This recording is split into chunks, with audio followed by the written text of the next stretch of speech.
प्रदेश में 10वीं और 12वीं की परीक्षाओं को लेकर नियमित कक्षाओं के चालू करने के निर्देश तो जारी कर दिए गए, लेकिन पहले ही दिन छात्र छात्राओं की संख्या कमी दिखाई दी। प्रदेश में 10वीं और 12वीं की परीक्षा को लेकर कक्षाएं नियमित की गई हैं। कोविड-19 गाइडलाइन शासन की ओर से जारी की गई है, तो भी इसका पालन करते हुए छात्र छात्राओं को कक्षा में प्रवेश दिया जा रहा है। प्रत्येक दिन 2 पालियों में कक्षाएं चलाई जाएंगी। पहली पाली सुबह 8 बजे से लेकर दोपहर 11 बजे तक तथा दूसरी पाली में दोपहर 11:30 बजे से लेकर 2:30 बजे तक रहेगी। इसमें 50% छात्र छात्राओं को बैठने की व्यवस्था की गई है।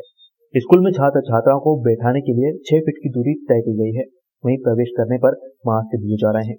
हाथों को सैनिटाइज करवा कर ही प्रवेश दिया जा रहा है। ज्यादातर अभिभावक भी अपने बच्चों को स्कूल भेजने में असमंजस की स्थिति में है। जहां एक ओर पढ़ाई ठप होने से उन्हें बच्चों का भविष्य को लेकर चिंता भी है, तो वहीं दूसरी ओर उनके स्वास्थ्य के प्रति भी सजग है। 10वीं और 12वीं की कक्षाएं शुरू होने के बाद छात्र छात्राएं स्कूल पहुंचने लगे हैं। ऐसे में छात्र छात्रा भी अपने को सुरक्षित रखने के लिए मास्क व सैनिटाइजर का उपयोग करते हुए स्कूल में दिखाई दिए। स्कूल प्रबंधक ने छात्र छात्राओं को बैठाने के लिए निश्चित दूरी तय की है।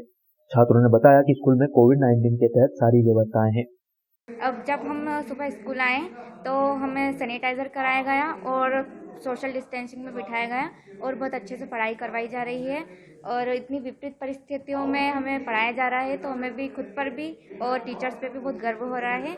और जब हम स्कूल में आना चाहते थे तब प्रिंसिपल से पेरेंट्स ने बात भी की है और एप्लीकेशन भी लिखवाई गई है। स्कूल में अनुमति भी ली गई है प्रिंसिपल से। सुरक्षा को लेकर क्या-क्या व्यवस्था यहाँ पे की गई है स्कूल के द्वारा? स्कूल के द्वारा डिस्टेंसिंग में बिठाया गया है, सैनिटाइज़र कराया गया है और पूरे नियम बताए गए हैं कि कोविड-19 से कैसे बचा जा सकता है। 10वीं और 12वीं के लिए खासकर खोलने के लिए है नियमित रूप से।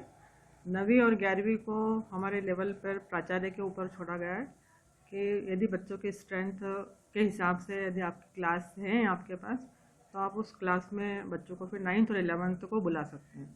पर 10th और 12th को रेगुलर बुलाना है, पूरा SOP का पालन करते हुए जो शासन ने हमको निर्देश दिए हैं।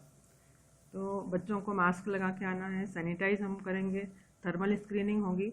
उसके बाद क्लास में भी उसको सोशल डिस्टेंसिंग के हिसाब से बिठाया जाएगा। यहाँ पर बहुत सारी कोविड से चलते हुए बहुत सारी सुविधाएं जो हमारे लिए की गई है।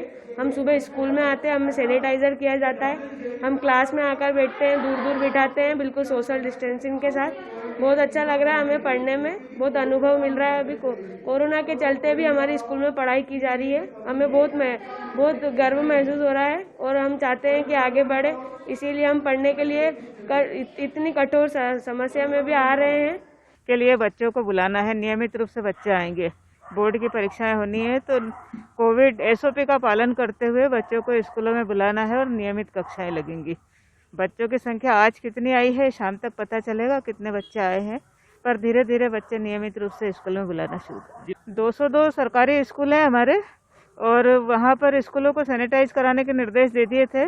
टेम्परेचर भी लेना है बच्चों का, बच्चे मास्क लगा के आएंगे, सोशल डिस्टेंसिंग का पालन करेंगे। और कमरे में यदि 40 बच्चों को बैठने की व्यवस्था है तो वहाँ पे 20 बच्चे बिठाए जाएंगे। बच्चे दूर दूर ही बैठेंगे और उसका पालन करते हुए पढ़ाई नियमित रूप से कराएंगे। यदि स्कूल में जगह कम है और बच्चे ज़्यादा हैं तो फिर बारी बारी से एक दिन छोड़ के एक दिन बच्चों को बुलाएंगे।